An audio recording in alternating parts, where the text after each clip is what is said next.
Sì, lo so cosa stai pensando, che questo spazio non ha una sigla, ma del resto questo spazio vuole essere un luogo per una chiacchierata così informale fra amici e credo che quando tu chiacchieri con i tuoi amici non lo fai mettendo prima una sigla, o almeno spero.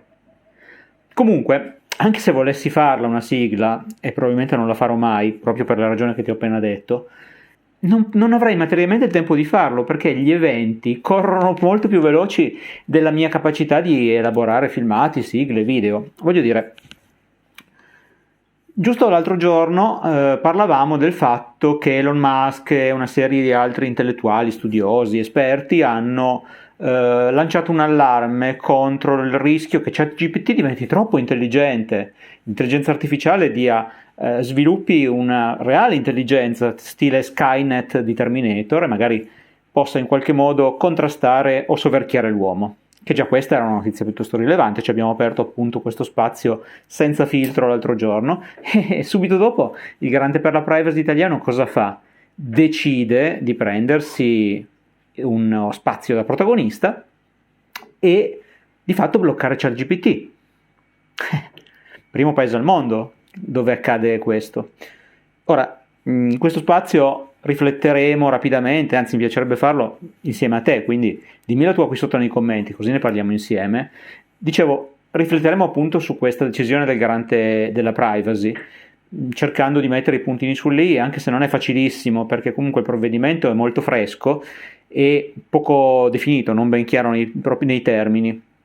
Di conseguenza ci sono ancora dei dubbi, delle perplessità su chi ha fatto cosa, come, perché, quali saranno gli sviluppi. Comunque cerchiamo di fare un attimo il punto della situazione su questo, ma anche ampliando il discorso in generale a una malattia italiana che purtroppo è connaturata per il nostro paese e ne parleremo fra poco. Però andiamo con ordine, andiamo per gradi. Allora, cosa è successo? Come ti ho spiegato in un video che ho caricato ieri, fatto veramente all'impronta, il garante per la privacy ha deciso di porre un vincolo su ChatGPT, bloccare temporaneamente questo sistema di intelligenza artificiale per quanto riguarda la raccolta dati, e attenzione, la raccolta dati, non il sito in sé, la raccolta dati italiani, avendo ravvisato delle carenze importanti dal punto di vista della tutela della privacy e della tutela dei dati personali dell'utenza.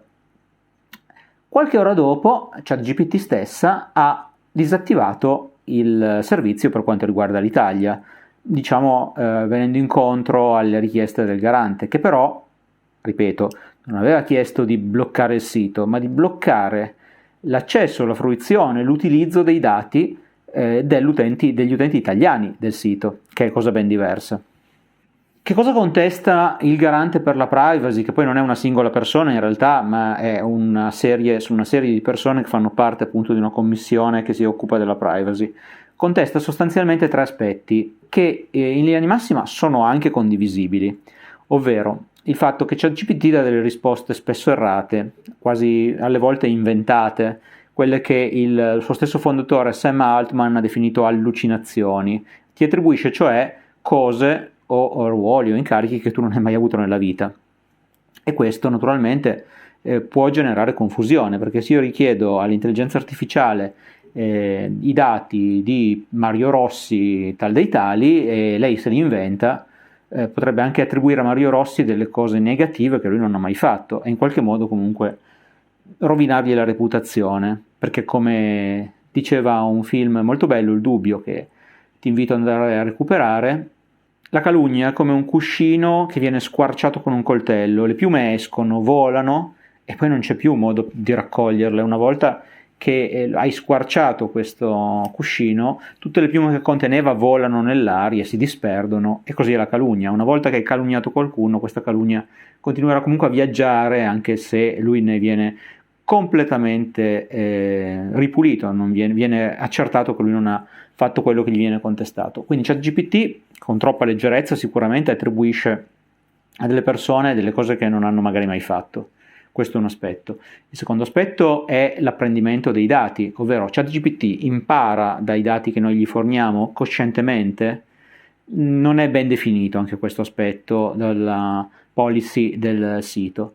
L'altro aspetto ancora è l'accesso ai minori di 13 anni che viene impedito per stessa policy di ChatGPT, ma come? nel senso che non esiste un form da compilare o un KYC da compilare, che è quel form che ti fanno compilare le banche online quando appunto attivi un conto o un servizio. Devi mostrargli la carta di identità, una patente e dei selfie per dimostrare che sei davvero tu. Tutto questo su ChatGPT non c'è, quindi io potrei dirgli di avere 30 anni, magari ne ho qualcuno in più, potrei dirgli di avere 30 anni e in realtà averne 10, 12. Quindi sulla carta è tutto corretto. Il problema quindi non è tanto il principio, quanto l'applicazione del principio. Nel senso che ChatGPT è stato preso così di mira dal garante per la privacy, che ha fatto bene il suo lavoro. Su questo, dal punto di vista della privacy, non c'è nulla da eccepire. Però perché non seguire la stessa linea anche per i social? TikTok, ma non soltanto, anche Facebook, Instagram, Twitter, eccetera, eccetera. Tutti raccolgono delle informazioni su di noi e in alcuni casi siamo noi stessi a fornirgliele. Eppure non c'è questo accanimento, questa attenzione sui dati che vengono raccolti. Così come per l'età. C'è stata una campagna, soprattutto legata a TikTok, per fare in modo di verificare la corrispondenza fra l'età dichiarata e l'età reale dell'utente. Ma al di là di questo non è stato fatto assolutamente nulla. Se io avessi 10 anni, 11 anni e fossi un po' smanettone, potrei tranquillamente entrare su Instagram piuttosto che su TikTok o su un altro social senza alcun problema. O per quanto riguarda Instagram è una problematica quella naturalmente fotografica che magari è più pressante in merito, potrei postare foto facendomi passare per maggiorenne anche se in realtà di anni ne ho 14, 15, con tutti i rischi che ciò comporta e nessuno muove un dito, o almeno non lo fanno con una veemenza tale da portare a dei provvedimenti. Perché? Qualcun altro contesta anche al garante il non essere intervenuto sulle telefonate moleste dei call center. È una contestazione valevole fino a un certo punto, nel senso che non spetta al garante determinare come, quindi in che modo, con che frequenza, eccetera, eccetera, ci possono contattare i call center, o il rispetto del registro delle opposizioni, che finora non è che abbia funzionato particolarmente bene. Non è ruolo del garante. Però di contro le persone, gli enti che hanno deliberato il registro delle opposizioni lo hanno fatto su suggerimenti dello stesso garante. Allora il garante, perché all'epoca non ha richiesto, fra i vari suggerimenti inviati, anche di associare ai numeri del call center un determinato prefisso oppure una qualche altra determinata modalità per far capire all'utente che quando ti chiama quel numero è un call center. Vuoi rispondere, sei legittimato a farlo. Non vuoi rispondere, bloccalo. Tutto questo non c'è. Sono solo 2 esempi. E poi comunque le persone che lavorano nell'ufficio del garante conoscono comunque bene l'informatica, la tecnologia, il web, quindi io credo, e spero soprattutto, che siano perfettamente consapevoli che cercare di chiudere ChatGPT, per quanto lo ripeto, loro hanno chiuso l'accesso ai dati, non al sito, il sito si è autosospeso per propria scelta, però comunque cercare di chiudere ChatGPT è come cercare di svuotare l'oceano con un bicchiere, non ci riuscirei mai, nel senso che il ChatGPT ha diffuso le proprie API, non quelle che ronzano, le altre API, a vari altri siti, varie altre società che li utilizzano, che lo implementano, a partire da Microsoft con Bing, con Edge, ne abbiamo parlato in vari video qui nel canale, vatteli a cercare, non sto a linkarli tutti perché faremmo notte, c'è una playlist apposita. E quindi se chiudi anche ChatGPT non tappi tutte le falle, tappi una falla, ne restano aperte altre e altre ancora se ne andranno ad aprire. Oppure senza uscire da ChatGPT basta utilizzare un determinato protocollo di simulazione, diciamo di connessione da un'altra parte del mondo che non sia l'Italia. Non ti sto a spiegare tecnicamente come funziona perché non vorrei rischiare delle conseguenze da parte di YouTube, ma ci siamo capiti. Sono programmi, sono funzionalità assolutamente legali, in vendita legalmente con tanto di siti visibilissimi anche dall'Italia, che ti consentono di far credere al sito a cui ti connetti che lo stai facendo da un altro paese. Posso farlo dall'Argentina, posso farlo dagli Stati Uniti, dall'Inghilterra, o ti piace il Brasile? Andiamo in Brasile? Benissimo, ci colleghiamo e ChatGPT funziona perfettamente.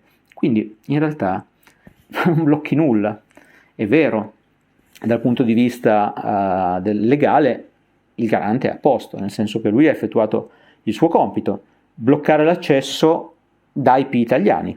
Questo è riuscito perfettamente, o meglio, è vero, dal punto di vista del garante, lui il suo compito l'ha svolto regolarmente, ovvero ha richiesto a ChatGPT, o meglio a OpenAI, che è la società che sta a monte, di chiarire determinati aspetti della raccolta dati. Non gli ha chiesto di bloccare il sito, quella è una scelta loro.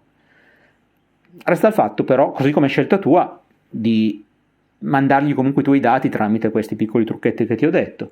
Resta il fatto comunque che di fatto tanto rumore per nulla, nel senso che comunque ChatGPT continua ad essere accessibile e se io mi collego con un IP straniero continuerò a fornirgli i miei dati, per mia scelta legittima, però di fatto cosa abbiamo risolto? Assolutamente niente. Non si è legiferato in modo serio, ponderato e ragionato soprattutto per migliorare il servizio e migliorare la gestione dei dati da parte del dato servizio. Si è fatto un provvedimento d'urgenza quando l'urgenza non c'è.